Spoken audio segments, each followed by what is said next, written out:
Are you thinking about making a podcast? Spotify has a platform that lets you make one, and if I can figure it out, you definitely can too. You can create your own content all in one place for free with zero hangups and even earn money as soon as you get started. Spotify lets you record and edit episodes from your phone or computer so you can go mobile, just like I enjoy to do. My favorite thing about it is that you can create video episodes if you wish and upload them to wherever podcasts are heard. You can even set up subscriptions, or if you're like me, listener support options for listeners to help you grow. I 10 out of 10 recommend the Spotify for Podcasters app. Or, why don't you just step over to www.spotify.com/podcasters to get started on your own podcast. Welcome back to the crossover between The Evolution and Off the Deep End. I'm your host, Eddie, coming to you to connect you with somebody who is over 3,000 miles from me right now. Thankfully, I have a little bit of technology that allows me to do that. So without further ado, Jeff Bayless is returning to wrap up and talk about what we do occupationally in the military. So bosun's mates are very special, and you're going to hear why. Something I want to just touch on really quickly is this is a leadership career field. This is not something for the average Joe who wants to, kind of fly under the radar. They're loud. We say a lot of usually swear words. We have to portray things in a way that is easy for people from different countries, different states, who might not have English as their first language to understand. So everything we do is kind of fast paced. We get it done. We don't do a lot of hands-off training. We want to make sure that muscle memory is tuned in, and also that we are being as, able to break it down as clearly and simply as possible for our junior sailors as a leader. And you know what? Sometimes for senior sailors as a young leader, because you're never too old to learn something new. So without further ado, let's get right into it. All right, what's happening, everybody? We are back for the second half of the Jeff Bayless overall life story we already covered, and now we're going to dive into what he did occupationally. Not everybody knows what the greatest rate in the United States Navy is, but those who do know it's usually not them, it's us. So why don't you go ahead and tell us a little bit about what makes a bosun's mate? Wow, man. Yeah, a lot. First thing jumping in, I would say the most important thing to remind people maybe from the last episode is you are who you are, not what you do, right? So what you do is not who you are. So I just want to jump off with that because it's important to start with that. But that doesn't mean you can't love and be great at what you do. And I certainly love and would humbly say that I was pretty damn good at bosunmating, and I'm excited to be able to continue to bosunmate as a civilian in civil service. So what is a boatswain's mate? I didn't get time to do research on the full history, but what I could tell you is historically there were coxswains and boatswains, and swain meant keeper. And so the coxswain, there was a cock and a skiff. I'll go ahead and plug the joke if you want, but there was and actually my grandfather was a coxswain. That's coxswain, right? Is how you shorten it because it's all English. We are from a lot of our lineage is from the English Navy, and so that's where the term coxswain, which is a small boat driver, that used to be an actual rate in the Navy: coxswain, skiff swain, and then the boatswain. And the boatswain was the keeper of the ship. So that just meant you were kind of the jack of all trades, master of none. You were the disciplinarian. You were the keeper of the things that were actually, you were the steward of the ship is another way to say it. Some say keeper, some say steward, but you handled all the what would be in other branches of the military, Marine Corps, Air Force, or Army. We are like the grunts of the Navy. Right. So we do all the Navy stuff. Now it could be argued that everything is Navy stuff, right? Like we need people to, if you don't have a ship service diesel generator to light off the engines, you're not going anywhere. Right. So we need those people too. We need everybody. But the bosun mates are the folks that do the old school nautical stuff. When ships were sailing vessels, that's who ran everything. Right. We hoisted the mainsail. When a sail got a furl, we unfurled it. right? We moored the ship, we anchored the ship, we ran the small boats, we ran the ACOM ladders. We did all of the nautical seamanship things. We assisted the quartermasters in celestial navigation. We managed the speed of the ship, all of these things, right? And then as technology and as time went on and through wars, we learned from those. And just like anything, evolution transpired, right? And so that's a very brief history of what the boatswain was. In the granular level, in the nuts and bolts, and the hands-on level. And also, we were the keepers of tradition, right? We were the honors and ceremonies. That's where the pipe call came from, and that's why boatswains wear lanyards with their pipes, because we would call. We didn't have one MCs back then. We didn't have ways to communicate throughout the ship, and so each pipe call was a message to someone on another portion of the vessel, right? So the boatswain would or the bosun would take his call and pipe chow, pipe heave around. When we're doing a mooring evolution, would pipe, quarters, would pipe captain's mast. There were all these different calls. Piping. It's not a whistle; it's pipe. But it actually now it's more of a tradition, and most people on ships probably don't know what any of those calls mean. Or what those pipes mean, what those noises, what those annoying whistles are. But back then, it was a legit way to communicate throughout the ship. Like, hey, it's time to knock off work. Hey, it's time to go get a cup of coffee. Hey, it's time to go to work, right? Like turn two, it's time to go to work, right? And so that became a tradition, and then boatswain mates became the keepers of said traditions, piping someone over the side, right? Which I'm going to be the honors boatswain mate for the MCPON here just after Labor Day, right? That's a time-honored tradition of a boatswain's mate, right? And that piping over the side, that all of these things, we kept that tradition even down to we weren't the only ones, of course, but certain tattoos were specific to boatswain's mates, right? Like a crossed anchors tattoo on the hands, hold fast on the knuckles, was for when you're up in the yard arms unfurling a sail, right? So you would hold on, hold fast, right? They would tie or they would get tattoos of rope and anchor chain around their wrists, mostly rope usually, because we didn't have chain back then.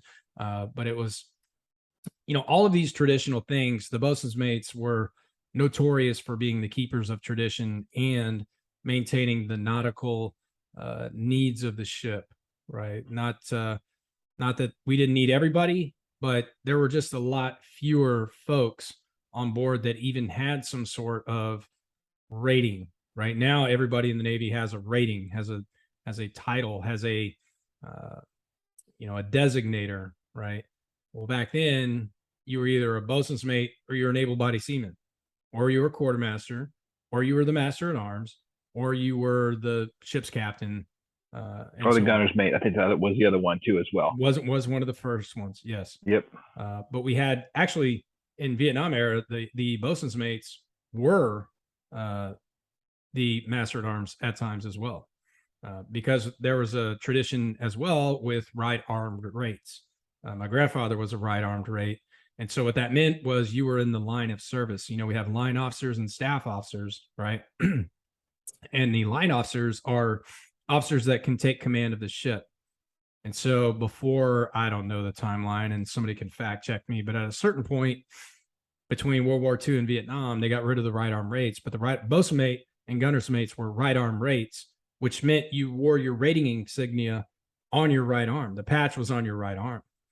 And, over time that shifted to the left arm. But what that right arm meant was, if the captain was gone or dead, and any officer that was in the line that was a line officer, if they were all not there, the right armed rate took command of the vessel. The right armed rate was in the line of command. So like positional authority, pretty much. Yes, and in the hierarchy, right? So, command duty officer currently is the captain when the captain is away, right, for the ship should be underway, officer of the deck qualified, ready to get the ship underway should they need to, things like that. Well, in the, depending on the size of the ship and who was available, the bosun's mate and the gunner's mate were right arm rates. And so they could make that command decision if need be, because they're right armed rate individuals.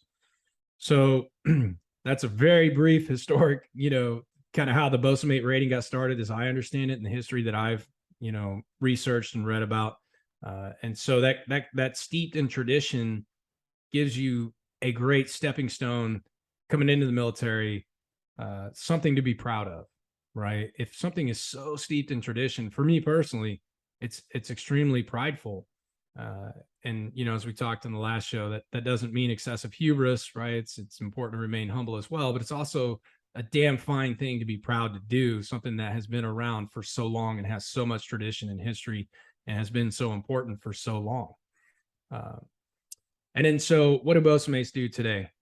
Well, first of all, I would say I'll probably go back and forth and kind of bounce back and forth between leadership and then the actual job, right? Because I think if in any rate or in any position in the military, when you join the military, you're already forced to grow up.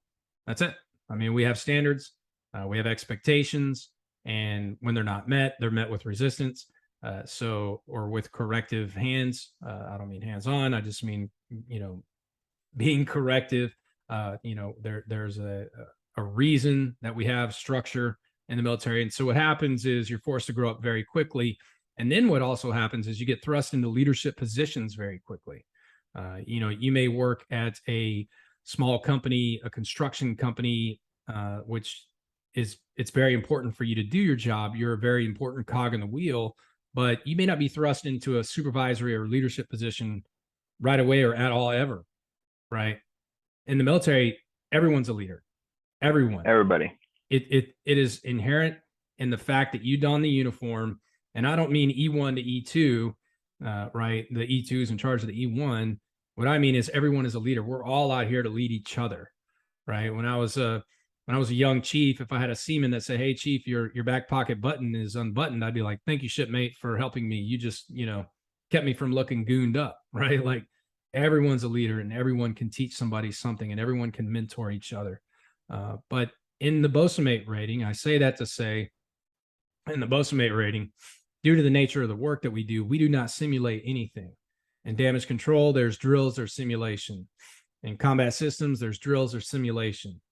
In bosun mate rating, when we do training, it's real. We're actually picking something up with a crane that's 3 tons and putting it over the side of the ship into the water. We're actually flooding the well deck with 8 feet of water, with craft moving around, with humans holding mooring lines to these things that are, bouncing back and forth. You could get crushed in between. This is how we do training. We have ORM, where we mitigate these things by having supervisory positions, people that, like myself, that have been doing this for, a long time. And maybe it could also be argued that you could not necessarily have, you could be doing this for a long time, but not necessarily get into the positions where how to, if you just haven't done it, then you don't know, and that's fine. But for those of us that have actually been out on the deck plates and actually gone to sea for 80 or 90% of our career, and choose to go back to sea, right? Those are the people that can come out and evaluate and help and mitigate, but we're not actually simulating. We're going to do it. And I'm going to be there to help you, is kind of the gist, right? So you also get thrust into a leadership position very quickly.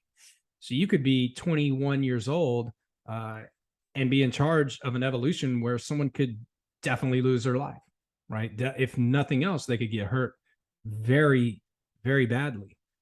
You could be on a boat davit. I'll get into the, what we all do. But you could be doing something very dangerous at a very young age and have other people's lives in your hands, because we don't simulate. Nothing we do, even when we go to schoolhouse in the unrep trainer, guess what? There's an actual tension span wire that comes to tension with a probe that comes down and seats. Like, just because you're just not on a ship between 2 ships, so it's a little safer. but it still could go wrong, right? You still need to wear safety equipment. So that's kind of where I would start with the leadership portion of being a bosun is that it happens at a young age. And so it definitely does. It definitely does. I remember being put into different positions where I was definitely not ready for. And nobody really is ready to be a leader. But you can either rise to the occasion, or and which is something that doesn't happen very often. Usually, you fall to your level of training, which is why we do these things, and we do it with repetition after repetition after repetition. And as we build this little the skill set, this little deck of cards, we can pull from those cards in the oh shit situations is what I call them. When on the other side there's of this of the merchant vessel there is a malfunction and they have to shoot the span wire, or everything goes really bad. And like for me, when as a rig captain, I have a rigger stepping underneath the load, and they can't hear me over whatever's going on the flight deck because we're on an aircraft carrier. I have to yank them out of the way, and then I take a stack of bombs that's traveling down into the side of my knee because my UI, my under instruction rig captain, made a poor decision to not look out for stuff. So with me stepping in a moment's notice, there's not always time to say, hey, tell them to stop whatever's going on. Tell them, set a vast, shut it all down.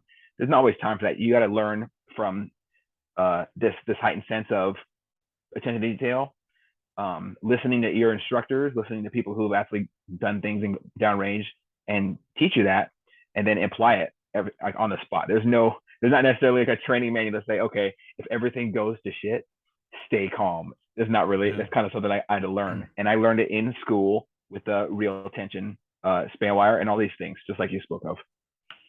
Yeah, man, I think there's probably a good portion of this episode we could do sea stories, which would be fun, and we should. But now that we've laid the groundwork, it might be kind of important to talk about what for the layperson what it is a bosun does, right? So 100% in real time, like now. I mean, so forward to aft. Let's go. So first thing is preservation of the ship, which a lot of people put down or think that it's it's beneath them to paint, right? Well, there's a lot going on there. First of all, it's pride and esprit de corps, right? That is part of your smart seamanship and how you present your ship. And that captain is letting the entire fleet know how you do anything is how you do everything. And so if your ship is not properly preserved, first of all, it's a maintenance problem because that ship will corrode faster.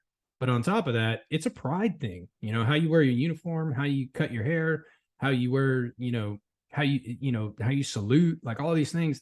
Painting the side of the ship is very important. And a lot of bosun mates don't, especially if they got put on that side cleaner's crew, they don't appreciate it. I appreciate it. I really appreciate it, because if my ship doesn't look smart, that's a problem, because that lets everybody else on the waterfront know that's probably how I do maintenance. That's probably how I do evolutions. That's probably how I do everything. That's probably how I treat my sailors, right? If I just don't care about that, then I probably don't care about a lot of other things. So that's thing one. Going up to the forecastle, obviously, we run the ground tackle and anchor chain and anchor the ship. Different ships use anchoring in different operations, but it can be a very dangerous evolution. And the first time you see it, I promise it'll give you the pucker factor, right? Especially something like an aircraft carrier or big deck amphib. You go to the smaller ships with a smaller chain, it's more like throwing an anchor out on your small boat. But there is a procedure in place for a reason. So there's anchoring, there's mooring. We tie the ship up. Seems pretty simple, but it can be quite demanding and quite complex. Warping a ship with capstans without tugs. There's many things that we could be called upon to do that require mooring evolutions. There's underway replenishment. You bring two ships alongside, 100 feet across from each other in the sea state, put tension span wires, bring wire rope that's about a 1-inch diameter, and, bring those to tension where they're actually pulling the ships together, while the Venturi effect between the two ships is pushing them apart, and trying to control all this chaos just to get stores on board to keep the sailors on the ship fed, and also to bring ammo so we can go kill terrorists, right? Like that's the nation's business. And without ammo, and especially in a Operation Inherent Resolve or other evolutions, other things that I have done prior to our deployment where we did Operation Inherent Resolve.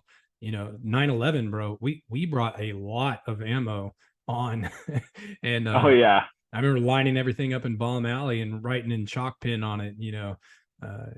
So anyway, underway replenishment. We bring fuel, we bring stores, bring these things alongside. Huge importance to the ship. The only way to get supplies on the ship, and other than vertical replenishment, which I would also add, on the smaller LSD and down, deck department owns a flight deck as well. And so you're in charge of helicopter operations, never fixed wing operations, but helicopter operations at sea. And a lot of times that can get very, very, very dangerous. Especially with the ship listing so much. Yeah, right. Yeah. So you got to keep your head on a swivel, as we say. There's towing evolutions where we can tow other vessels, where you put out 600 feet of mooring line and make it up to their anchor chain where they break their chain and pay it out through their bull nose, and we attach that and tow them. We try to get in step and make that happen, where we can tow not only other NATO vessels, but we could also tow, which I have, drug boats that we've captured, right? Which was not a NATO rig at all. We just had to figure it out, right? What am I missing? Crane operations. So, we have, so on that non-cargo variant LSDs, there's two. There's a 20 ton and a 60 ton. On the cargo variant, there's a 30 ton. On the aircraft carriers, there's a crane back aft on the starboard side. There's an overhead crane in the well decks, some of the amphibs as well, to help offload amphibious operations, which I'll talk about in a second. But there's crane evolutions as well, which are extremely important in loading, especially with amphibious ships, loading the Marine Expeditionary Unit's cargo on board the ship, which usually revolves around having a combat cargo officer that lays out the laydown area for all that green space, as we call it. And those cranes are vital in getting the Marine equipment on and off the ship in order to support not only humanitarian assistance and disaster relief missions, but real wartime should we have to offload. And we had to do after 9/11, like I said, utilizing those cranes to get the Marine equipment on and off the ship is huge. What am I missing? Accommodation ladders. So, just anything just to get personnel on and off the ship. That's a very probably underappreciated, because we just take it for take advantage of it, or we don't appreciate the fact that somebody had to figure out how to rig this aluminum ladder to the pier, or make it fast to the ship when you're in a Liberty port, when you're anchored out. You make the accommodation ladder fast to the ship so that the Liberty boats can, or just boats to get you ashore should you need to go ashore for anything else. Bosun mates do that. What else? So amphibious operations. So this is a big one. I think a lot of the deck community, we think that we're mostly shipboard, and we are. And there's a huge contingency of the Marine Expeditionary Unit, the MEF, the MEB level. Marines want ships, and the Commandant of the Marine Corps just put out in his last mission statement, like, we are a sea-based entity. The Marines need to go at sea to do what we need to do. The war we had in Afghanistan, and where we stayed there forever, that was wrong. Like, that's not what we are for. The Army is for, sustainment, right? And Seabees are there to ensure that the Army can sustain, right? Throughput operations. That's what Seabees do. That's what the Army does. The Marine Corps is supposed to be, we come in, we knock them down, we land our AAVs, which I'll get to in a second, right? We storm the beach, we establish the beachhead, and that's, we get the people that are gonna stay there, to use layperson terminology. We get the people that are gonna stay there, we get them there, right? We knock down the trees so that those people can get through the forest, if that makes sense. So amphibious operations, should the balloon ever go up, is huge, right? And so what does that mean? We need amphibious ships. So we need LHDs, we need LPDs, and we need LSDs. And there's a lot of stuff that I could talk about with those classes of ships and what their capabilities are, but that's all Googleable. All of this is unclassed, by the way. But there's landing craft air cushions, which I've had the pleasure of being an amphibious detachment officer in charge, where I was in charge of my own detachment through a MU deployment, embarked on USS Baton LHA-5. And LHD-5. My first ship was LHA-5. But so we can embark a myriad of craft, to include landing craft air cushion, which are hovercraft, right, where we can load marine combat stuff, and bosun-mates are in charge of all that. The ones from Modern Warfare 3 for those who play video games too much. There you go. All right, cool. Thanks for the help. Make it relatable, right? Oh yeah. And then LPDs, same thing. LSDs can do the same thing, and then we can also land or recover landing craft utilities. So that's the best way I know how to describe that is like the boats in Saving Private Ryan with the bow ramp, right? It's a good way to put Marines ashore. Very reliable, very dependable, much more dependable than the LCAC, but also a lot slower, and I don't know, just not as sexy, I guess. Yeah. But yeah, so from amphibious operations to surface ship operations, and then there's also port operations, right? So that's all the at sea and needle or tip of the spear, excuse me. That's all that type of stuff. But also in port, we're in charge of harbors. I mean, there are so many jobs.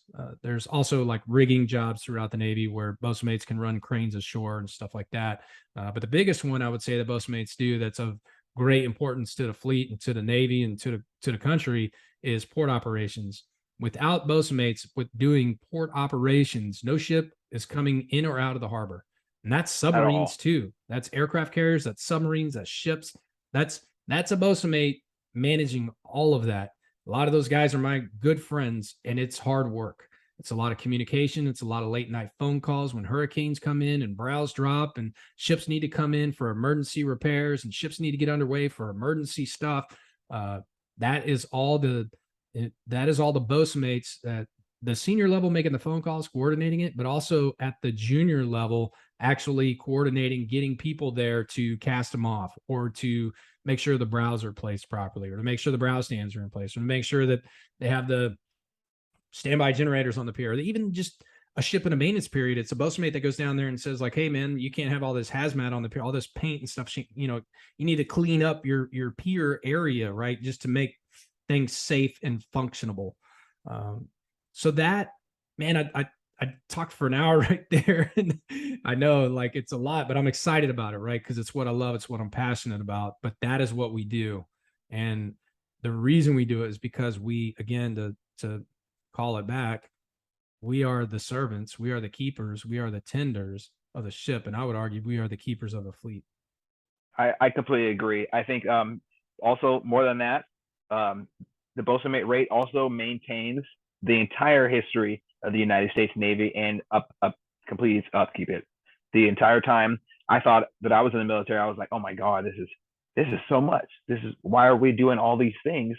Like, doesn't everybody have this? And everyone's like, no, absolutely not. It's you. You're the one going to be doing this. You're going to be doing with every single honor and ceremony. That I got stuck doing all that stuff, and which was awesome. I never would want to sound like I'm complaining or anything, but it was crazy that I would be doing my normal work, and then I switch gears, head up to the flight deck, bring on Admiral, switch gears, go check on my watch section on the bridge, and I totally forgot all that. We drive the ship. Yeah, we drive the ship. We are. Yeah, I'm sorry, but yeah, we navigate the ship literally. Sorry, go ahead.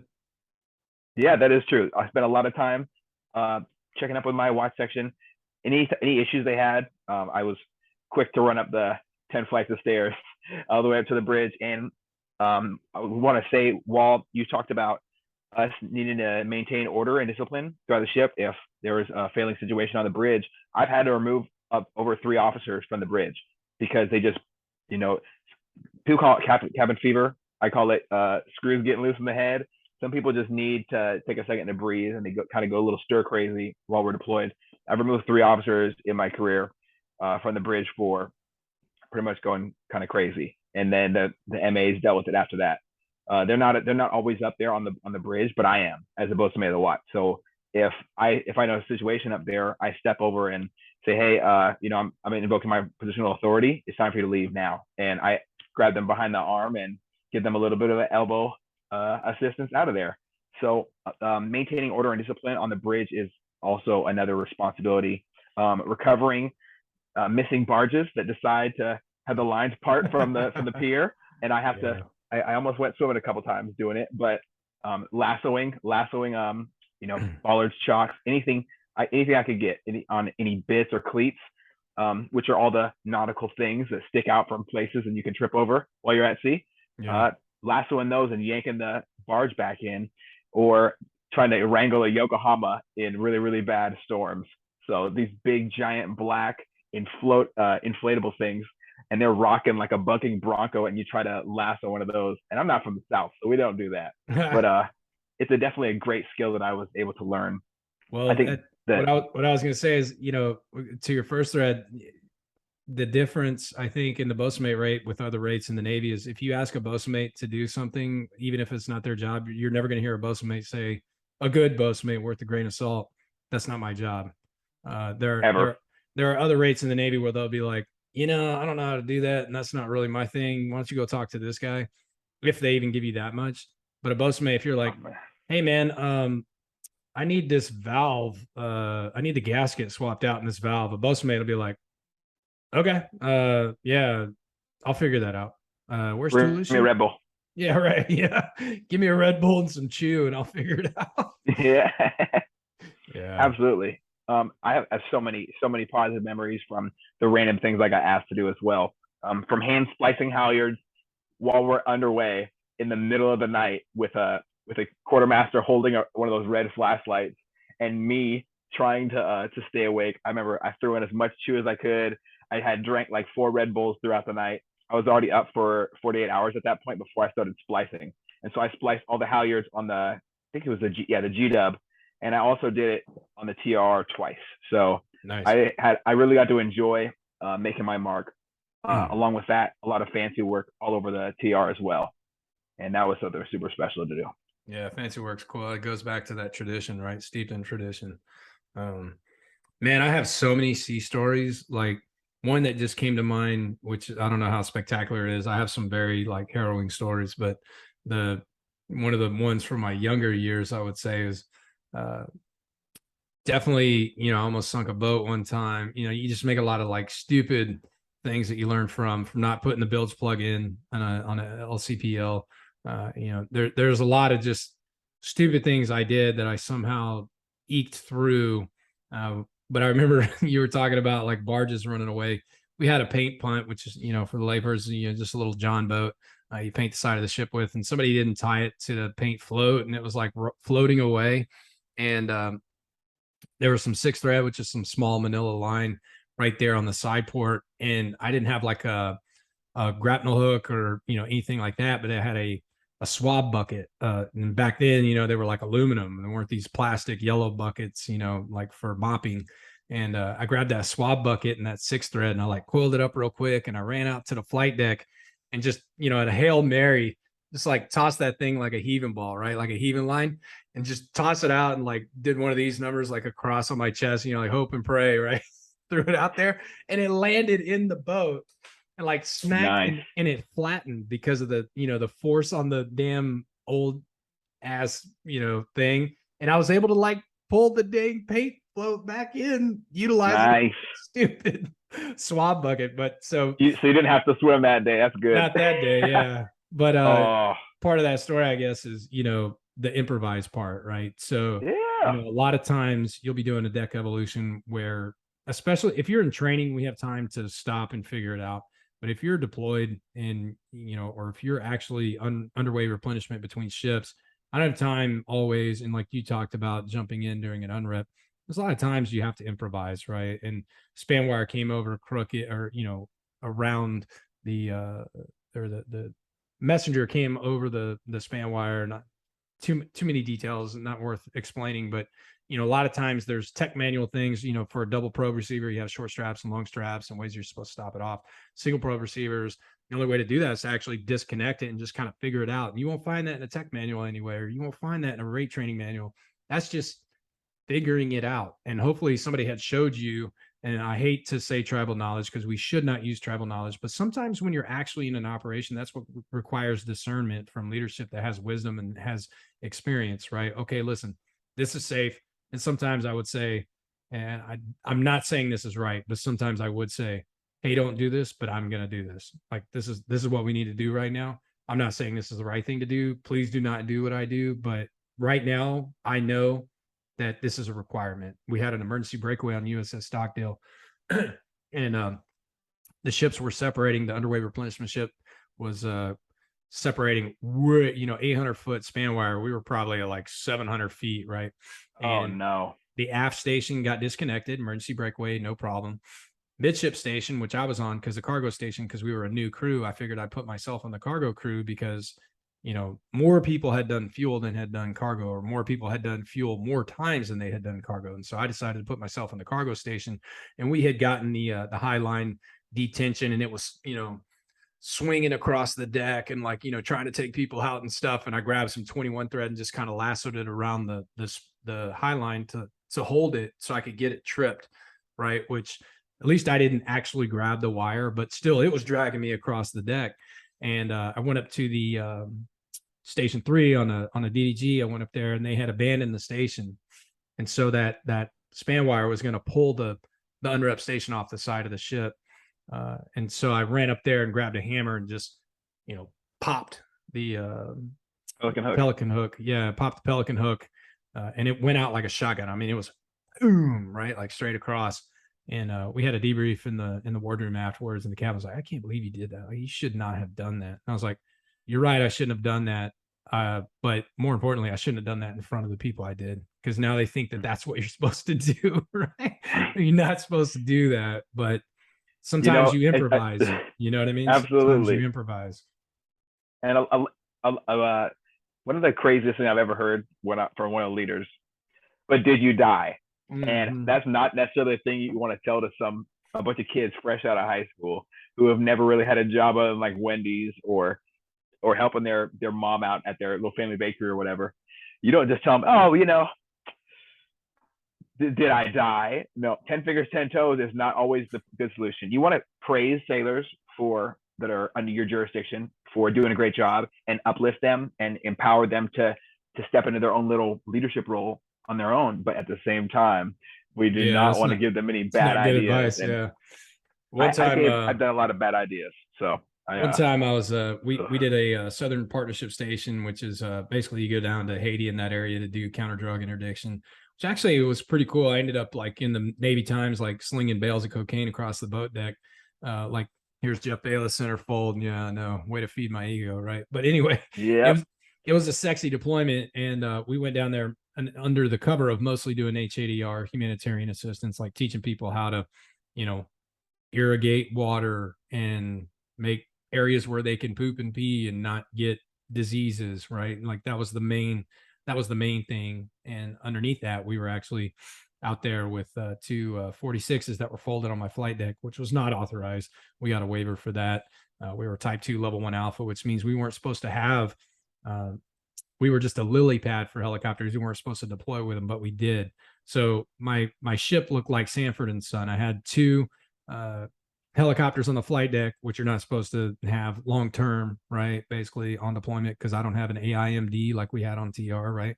I had two riverine patrol boats, which I called these guys Faz sailors, and they're like, "What's Faz?" I was like, "Fake ass SEALs. Like, you guys aren't SEAls. You just walk around like you are." Oh man, do they have their sleeves rolled up all the time? All the time, like yeah. Roll? Totally out of uniform, trying to Oakleys, trying to brush up on my sailors all the time, Oh yeah. Mm-hmm, yeah. I'm like, yeah, this one time back in yeah. Yeah, on, no, man. Dude, you're an OS2. Get out of here. Yeah. Get out of here. I would put it out at quarters to my sailors and be like, listen, to all the females, those guys are not SEALs. They're not SEAL. They're just like regular dudes. So calm down. Like, anyway. Yeah. Two riverine patrol boats, which are like these really sexy. I mean, I say all that in jest, and I'm joking, of course, but two flat bottom river boats, which did not work out too well in the middle of the ocean, but two riverine patrol boats, two Coast Guard. Are those the stalkers? No, over to the riverine patrol boats. You just got to Google it, man. They're like flat bottom river boats that we used in the Middle East to kind of like back in the day, the riverine patrol boats that we used in. Oh, I see. Okay. Very similar type scenario. So they could go over like sandbars and stuff like that and get in close. and they had a great mission in the Iraq War. But then we had 2 Coast Guard over the horizon boats, which are basically 7-meter ribs on steroids, and those were like placed back aft on my flight deck, and then I had my 3 ribs, right, my rigid hull inflatable boats. Anyway, the Riverine patrol boat had never been on a ship before. These were not designed to be on a ship, and I was going to launch them with my crane. So there was no procedure in place. There was no SOP. There's no, this is how you do it. There's no manual, right? And we're trained, everything you do is by the book. And I'm just like, I remember it was, I don't remember how old I was, but it was my birthday. And my chief, who's now a master chief, she was out on the boat deck and she was like, stressed out. And she's like, damn, bosun, I don't know about this one. I was like, what could possibly go wrong? It's my birthday. Oh, no. We're launching this boat in like 3-foot seas with a 30-ton crane that had never been launched to sea. Like, we were just making stuff up. You know what I mean? Ended up working out. One good thing about those over the horizon boats, though, one nice thing I can say, man, I used to think coasties were, kind of soft, puddle jumpers, whatever. Puddle pirates, yeah. These dudes were high speed, man. These dudes were high speed. I mean, they were go-getters, and tip the hat to that community, to the LEs, I believe they call it, law enforcement. Those guys, they got after it. I mean, I'd launch those, they were 7-meter ribs, but like I said, they were on steroids. And I'd launch these guys and they'd go out with HF comms and they would haul ass and go get some drug runners, man. They'd be like sinking their boats and all these bales of cocaine are just like floating around, and I'm over there with the crane, like trying to pull these bales of cocaine out. And these guys are, let me be careful how I say it, but they are handling these people very, ensuring their safety at the same time, but also getting after it, like doing what they had to do. And that was a very cool deployment. But again, I'm talking about sometimes you got to improvise, right? Like what happens when we don't simulate and we're actually at an operational rate and things go wrong, or things are, you have to do things that aren't in accordance with, which bosun cringe when they hear that, because they're just so ingrained with, by the book, which I agree with. But sometimes you got to throw the book away because shit went south, man. It didn't go like it's supposed to go. So I don't know. That's just a few improvised stories that I have, I guess. Maybe you can't always bring it. Yeah, you definitely can't always bring you can't always bring like a book solution to a real world problem. It's not always going to go smoothly ever. For sure. Most of the time. Yeah, absolutely. Yeah. Oh, Jesus. I remember so many stories, especially with dropping bombs in the water during unrep and having to go and pick them up with the B&A crane. And that was just one positive memory, but other ones were you definitely, you made a lot of people in the military around you uncomfortable because you were so sure. And a lot of other leaders on our deployment, especially the TR, they were very, very uncomfortable.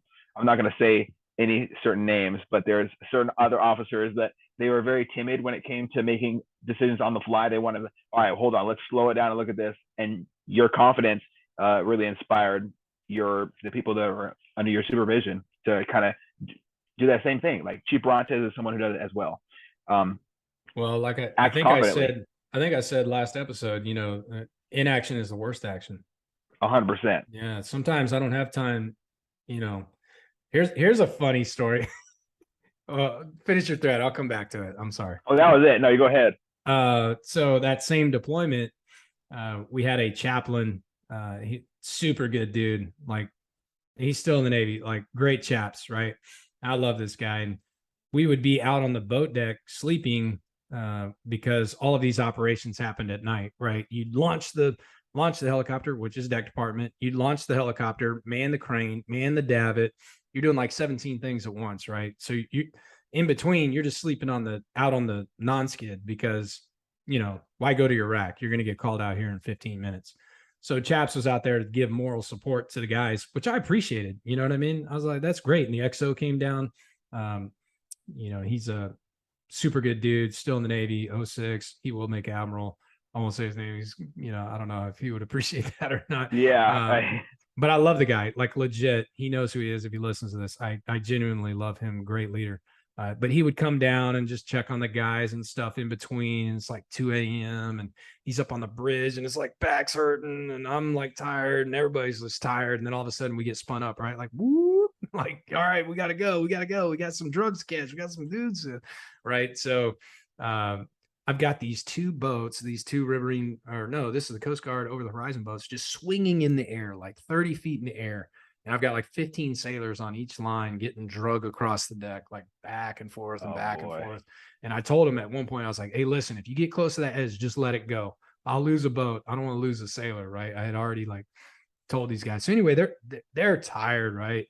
And this boat swinging around, and Chaps had been out there like talking to him and just trying to pep talk him and, you know, get him fired up and stuff. And I look across the boat deck and Chaps is in a bad spot. Like where he is dangerous, right? And I'm like, Chaps, get the fuck out of here. Like, you know, giving the arm like that, you know, like giving him an arm motion, like, go, you gotta go, right?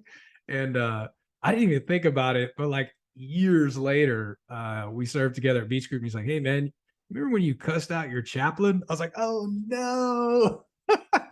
I'm going to hell. I cussed you out. I saved you. Yeah, I saved you, Chaps. He's like, well, you didn't have to use the F-bomb to the chaplain. It's like, I'm sorry I hurt you, man, but you were in a bad spot, dude. Yeah. Oh my goodness. The overall view over the optics is how I usually respond when someone says something like that to me. That, you know what? You could be right. You could be, but you're here right now. So let's just focus on that. Okay. Yeah. Big picture. Let's big picture. Big picture. Let's zoom out a little bit. Yeah. Yeah, absolutely. Oh man. Well, there's so many great things that you've done in your military career, and a lot of people have great just highlights in their moments and things that they wanted to accomplish, accolades, you know, things that we stuff in our little at our sea chest is what it's usually called. Do you have a sea chest at your house where you have some treasured memorabilia from your military service? Well, yes. My garage, I have my grandfather's shadow box. I have my father's sheath and spike that he gave me when I went to boot camp with a buck folding hunter. But I think a lot of sailors at a certain point, well, I know some of my friends anyway do. I have a whole bedroom, dude. That's, yeah, you know, just went all out. Like there's one bedroom that, you know, it's where I keep my guns, but it's also where I keep all my coins, paddles, plaques. I'm kind of a minimalist, so I didn't keep every single thing. But the things I would say I'm most proud of is my grandfather's shadow box. He was 100% permanent and total disabled World War II veteran, and rightly so. And my dad giving me that sheath and spike, you know, for the person that does. I think anybody that listens to this probably knows what that is and the importance of that. But I carried that sheath and spike on my first ship. And then I realized that it was too important to continue to wear. Right. And so I put it in the safe place.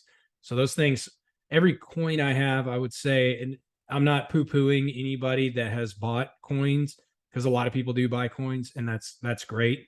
I respect that. You know, just like if somebody likes to drive a Maserati, I respect that. You care about, you care about what, that high speed, or your Tesla, or, whatever the thing is that you like what you like. But one thing I am proud of is every coin that I have, every single coin that I have, or silver dollar from a, first salute, somebody gave me. There's not one coin in my collection that was not gifted to me or handed to me or delivered to me. I have a few that were mailed to me because they wanted me to have one of their coins or a coin from their command for something that I did, and they ended up having to mail it to me. That's happened a few times, but I don't have any coins that were not given to me with intention and purpose behind it. And that's important to me. I'm not saying everybody has to be that way, but it's another thing I'm proud of. And also here, I'll throw this out here, and he may listen to this. Shane Chamley was my first class when I was kind of a fuck up in the Navy. When I came in, I was not, I went through a phase where I was not doing very well. And he kind of turned me around a little bit, and then got me fired up. And so you talk about fancy work. I have the first lanyard I ever made, like in 2000, over 20 years ago. And he basically made me do it. He's like, listen, you're going to make BM3. You can't be a BM3 without a lanyard. And we didn't have like Orama's Nautical to go make, to go buy one. That didn't exist back then. You either made one or somebody gifted you one, but nobody was buying lanyards back then off eBay. So I have that lanyard among others, but that one is important to me. And then the last thing I'd say is I have a plaque that my protege, Stevie Mutri, he gave me, who now he's an LDO and he's going to do great things in the Navy. He gave me a plaque when I was his guest speaker at his commissioning ceremony. And that's very important to me. So those things hang on my wall in that room. Those are just some of the few things I think about. Yeah. Badass. I love it. Yeah, I don't have any coins that I bought. If I ever bought one, I gave it to somebody else, like a family member or a friend or a gift for somebody because they served in the military. My dad got a bunch of them, and my little brother has. I think he might have lost a few I gave him, little punk, but I did give it to him. So he's probably gonna listen to this and he'll be like, "Oh, come on, well, I'll find him." But that's how that goes. Yeah, things disappear in big houses. One thing I wanted to ask that I don't often, I don't share this question with people unless I really, really want to hear the answer. What does the phrase or the statement service and sacrifice, what does that mean to you? Do you think that there is some crazy existential calling that's saying, hey, I want you to, you have to serve, you have to be a part of this, you have to bleed red, white, and blue? Or is there something that you knew inside of your heart that called you to this? I think, well, if you allow me, I'll answer that question backwards. So the sacrifice is really on the families and the people we leave behind, right? So that's thing one, and probably just the easiest thing to answer. The sacrifice, I don't ever think about the sacrifice on myself. Sacrifices I made, I chose. So, I love that you're titling these service and sacrifice, but the sacrifice is really on the families. Those are the people those are the people that make the sacrifice. Now the service, yes, I chose service. I think it's multifaceted. I think that it's partly a lot of little things that popped into your sphere as you were growing up, and then over time you got into the military, and you decided that you were going to continue service or not, but either way it was still something that you decided to serve. I don't think it's like I don't think people necessarily wake up and say, I'm going to spend the life of service. And with that, I might contradict myself, and I'm not trying to. I also think that there's just certain personality types. I just think that there's certain people, there's several personality tests out there. Go take one, right? The Briggs-Myers, Jordan Peterson has a very good personality test that lets you know a lot about yourself, right? And I think there are just certain people that have that type of personality where they have a presence or a calling about them where they're always going to want to serve, whether it's the nation or others or a soup kitchen, or like you are with helping people with suicide and sexual assault and things like that. Certain people find their niche over time. And when you're 19, you may not know what that niche is. And so the military is a good jumping off place to say like, well, this is automatic service, right? And I've said a lot, whether you're pushing a broom or pulling a trigger, you're still in service, right? Like, I think I said this last episode, something to that effect about how everybody is contributing to the greater good here. But it's a personality thing, I think, that pushes you into this life decision to ensure that you remain in service, right? And that, again, doesn't always have to be military, but for some of us, the calling was just too great. And for some of us, we probably were serving in some way, even in our community. I would even say the rough and tumble dudes I was running around with in high school and just a little bit after, I was in service to them. Like, I was keeping them out of trouble, even though we were all doing things we shouldn't be doing. Right. Because you just kind of have that personality type. You just kind of have that itch or that draw or that desire to want to, I don't want to see anybody get hurt. I don't want to see anybody, I want to do good things, right? I want to do the right thing. I want to do important things. And I think a lot of times you get into the military, you get into a groove where things are clicking well, and then you see the good that you can do, right? You see the fruits of your labor, you see the importance of the mission, and that's why I always try to give you guys and others that have served with me ownership, right? And an understanding. It's important to tell the guys, and this may be, generational, and maybe some of the boomers don't agree with this, but I think it's very important in service to let people know the why. I want to know the why. I'm a smart guy. You're a smart guy. You deserve to know why we're doing this. Why am I cleaning this? Well, you're cleaning this because this person's coming, and this person's coming to talk to this person because he needs to convince this person that we need to go do this. And this is important for the country, because if we don't do this, then these people are going to invade this area. So you sweeping this quarterdeck, even though it really seems kind of small to you, if you sweep this quarterdeck and this 2-star admiral comes tell this 06 that he needs to go over here and invade this place and we can do this, then that's important for the country. Like, those are the kind of conversations that need to trickle down to the lowest level. And that's when service and sacrifice, or service specifically, starts to mean more to everyone, right? Knowing the why behind your service, it makes it a lot better or a lot easier. It reduces the pop filter to having the desire to serve, right? If you know why, or if you can see why. Right after 9/11, how many people went to the recruiter's office that day? Lines. They call the next day Patriots Day, because they knew why. They knew why they wanted to serve. And so if people know why, people want to serve more, and they want to do more, be more. And when you know better, you do better. But if you don't know, you're going to remain angry, upset, spiraling, confused, sad, not fulfilled, most importantly, probably, right? So definitely, I guess that's a long-winded answer, man, but I'm a long-winded dude. Hey, you know what? I think that's a perfect answer.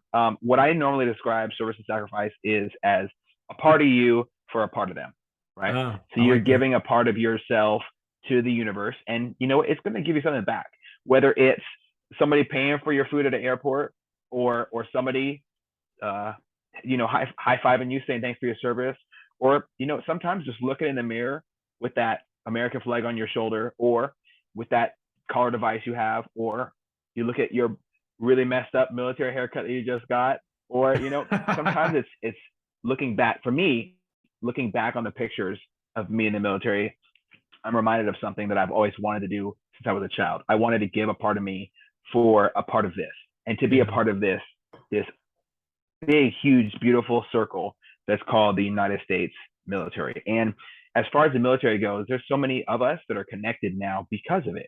This little bit of a service, and a lot of people have wounds that they're going through that aren't going to be seen in the public eye. I had to help a friend in a crisis situation just recently, and I had to remind him of, hey, you went down range. You lost your entire family in a shooting when you were deployed. You came back, you created a life. Don't throw all that perseverance away just because you're going through a lot of pain right now. And I know it sucks. Yeah. There's nothing fun about going through pain, but usually about 15 years after your military experience, that's when PTSD is going to come to the surface. And it's not, PTSD isn't just somebody, screams in their sleep, or some people are just hurting on the inside and they don't know, hey, a loud noise might trigger you. A whistle might bother you. You might roll in your sleep all night. Like me, I have a lot of issues sleeping. Not to say that I have PTSD, but everybody has these issues that they bring home in one way, shape, or form. You're not going to be the same person you left as. And that is the only way I can see yourself as a military member actually sacrificing. No one forced your hand to sign up. And that's where the humility needs to come into play and say, I did this. My family, and for me personally, it was my wife, who was my girlfriend at the time, I didn't see for long periods of time. She was in Seattle. I was in Virginia. I was in California. We started to create a life for ourselves. After the 2015 deployment, I got sent to the wrong ship. That didn't hurt me. It did make me very sad. It didn't hurt me like it hurt her to have a glimpse of the future in the military and it being ripped from her. That the families always go through so much. And that's where the sacrifice kicks in. It's hard not to have two people handling the household.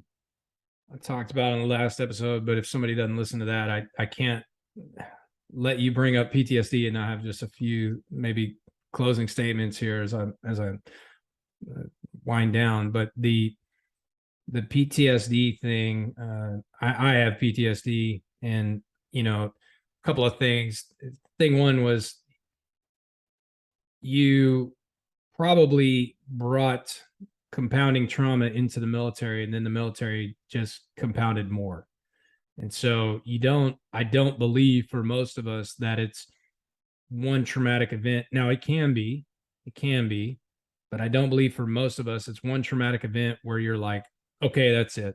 Now, that can definitely happen. But I think for the majority of us that quite frankly struggle with PTSD, which doesn't have to be a disease, you can grow, it can be post-traumatic growth or just post-traumatic syndrome. It doesn't have to be stress or disorder.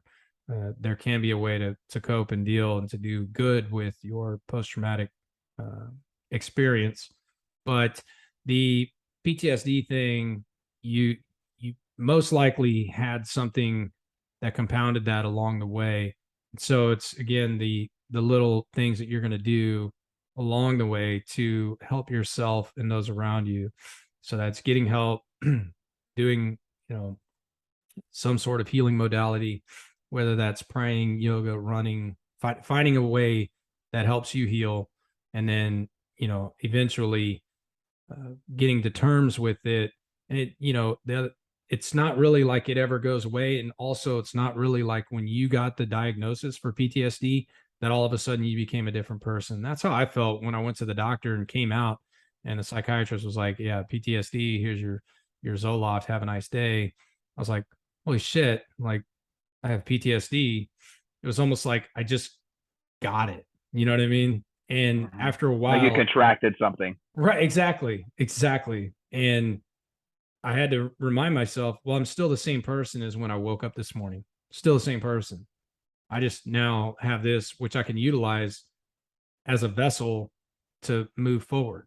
Right. Or I could have remained stuck and done nothing about it because I didn't know. I didn't have any, a diagnosis gives you something to work with, gives you something to work towards. Oh, well, that's why when the ice machine drops an ice cube, I freak out.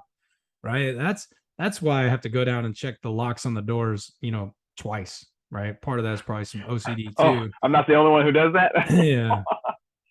I'm like, did I just check that? Yeah, I think I checked it, but it's worth checking again. Right. The PTSD thing, there's a lot there, and I'm by no means an expert, but I do understand.